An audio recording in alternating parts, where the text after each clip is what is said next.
you might get talked into getting some, hello sir, some property in the Philippines. There's some right here you could buy. But get ready for a little sticker shock, depending on where you're at. You want to get a family deal. Your family has it in the family, and that's a family deal. Hopefully it's a good one. Normally family deals are not so good. But there's property here available. And you might think that that property needs to earn you money. Because in the Philippines, the first thing a Filipino is going to ask you is, what are you going to do with this property? That's what they want to know. We got asked that so many times. What are you going to do with your property? What do you mean? I've never been asked that before. I wasn't ready for the question. What do you mean, what am I going to do with the property? It's like, I'm going to live on it. I'm going to make it look cool. What do you mean, what are we going to do with it? Oh, you're not going to have a farm, or you're not going to have a resort, or you're not going to set up a sorry store, or do a whatever? No. Why would I want to wreck the property by setting up some money-making venture on it? Why would I want to do that? And by the time I get done building and doing and making that happen, whether it's a farm or a resort or whatever, especially a resort, am I ever going to get that investment back out? Maybe if it sells, maybe when I die and they sell it because they can't maintain it, maybe somebody gets that money back out. But I happen to know about the resort life because there's a resort next door to me. And I see people coming and going all day, every day. And I hear the karaoke machines going. And I got to ask myself, why would you subject yourself to that kind of life? A bunch of people coming that I can't speak the language, expecting customer service that I don't want to provide. And yeah, I got staffs, but then I gotta listen to them party and get drunk and maybe listen to their stories if they speak English. Why buy a piece of property out in the province to then bring to people? Why would you do that? Don't buy a resort. Don't buy a resort. Unless you're a people person, you can't get enough of people, and you got to have people around at all times, and you know what you're doing. And you can live off-site. You don't have to live on the property. I just think that is insanity. I don't want to deal with customer service issues. And the buck stops with me. You know, like there's going to be customer service problems, and there's going to be customer service that I either have to know about or have to deal with. And I'm not a customer service person. I'm not doing that. I'll tell them to get the fuck out.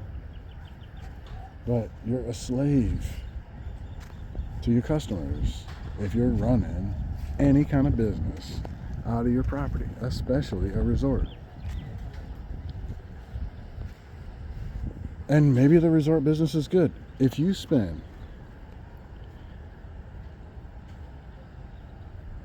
$20 million, 20 million pesos, I'm sorry, 20 million pesos. So 200,000, let's say 200,000, probably more like 300,000. You spend 300,000 setting up all the crap you need for a resort, plus your house. And then you rent out rooms. How many rooms you got? Let's say you got 5 rooms. How long is it going to take for you to earn that money back that you just put into it? 100 years? 120 years? 500 years? And how much riffraff is going to come in and out of that place, trash it, expect you to clean it because they're paying customers? You can't complain to them. If they trash it, you can't complain to them. They're the customers. They're paying customers. You're going to complain to your customers that they made a mess? Come on, this ain't romper room. They paid you to make that mess. You can't complain to them. You got riffraff coming in. You got some guy drunk and disorderly. You got to deal with that. Now you got to fight. Family members fight. They get drunk. They fight. That's what they do. Now you got the police coming. Now the police comes. And they say, oh, you're running a resort here? Well, who told you that was okay? Where's your insurance? Who's watching the pool? Where's your lifeguard? Or you don't have insurance? Or you're not paying taxes?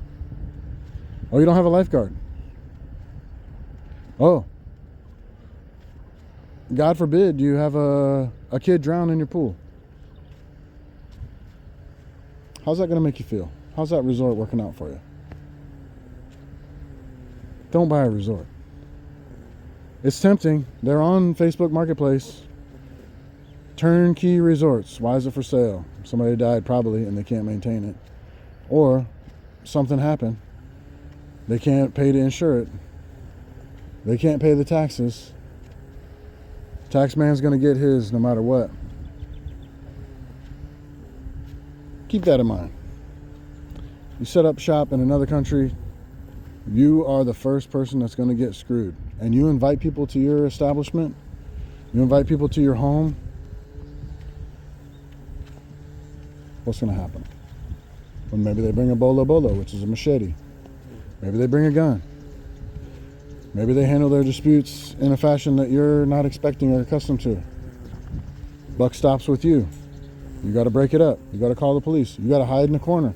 You got to build a safe room because you don't know what's going to happen. You're paranoid.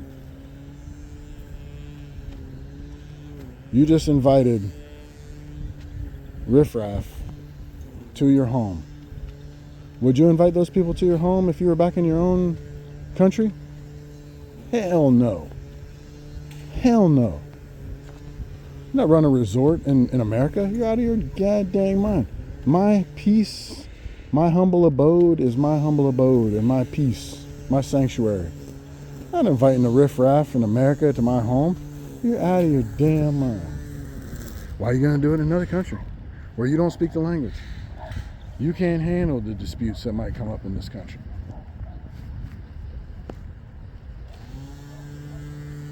Don't put yourself in a position where you're buying property and it's got to work for you. It's got to earn. I've shown you a previous video of a mango farm. That's tempting. What was it? 700 mango trees on that farm. Of course the goddamn weed whacker's going. But 700 mango trees on that farm. I think it was maybe even more than that. And that's tempting. You can buy a property and live in it, and it can earn money while you're living there. Tempting. Who are you going to talk to for advice, mango farming advice? Who are you going to sell them to? Who's the first guy going to get screwed? In any interaction, the first guy going to get screwed is you. Run your mango farm, and you're going to get crap prices, bad advice, bad workers. All of those things. You're just setting yourself up to get victimized.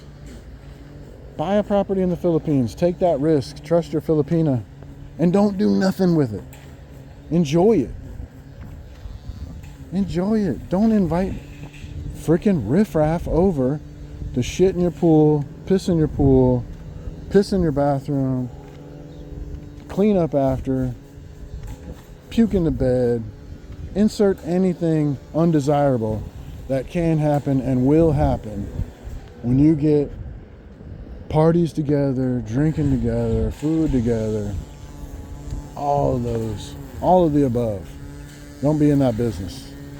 If you're going to come to the Philippines, you better have enough money to throw down cash for whatever you're buying, trust your Filipina who's doing the buying, and not have to have that property work for you.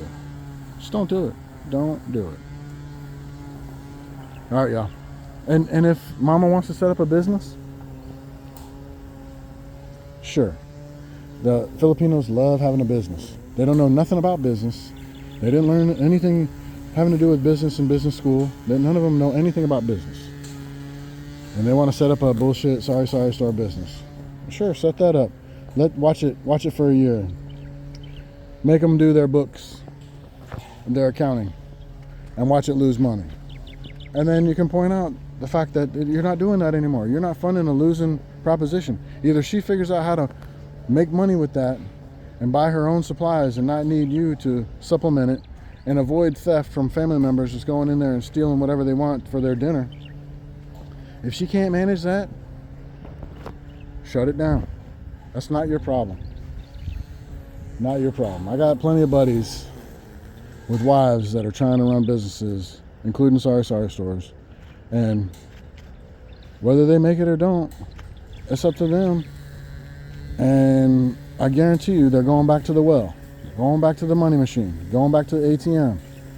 Daddy, I need money. Somebody stole from us. And because I can't monitor my business and do the right thing, maintain it, I'm not trained in business, the buck stops with you. The buck stops right there with you. And they're going to be wanting that. That's just one more opportunity for you to pay for some bullshit. Just like I said before, if you ain't got the money, don't come here.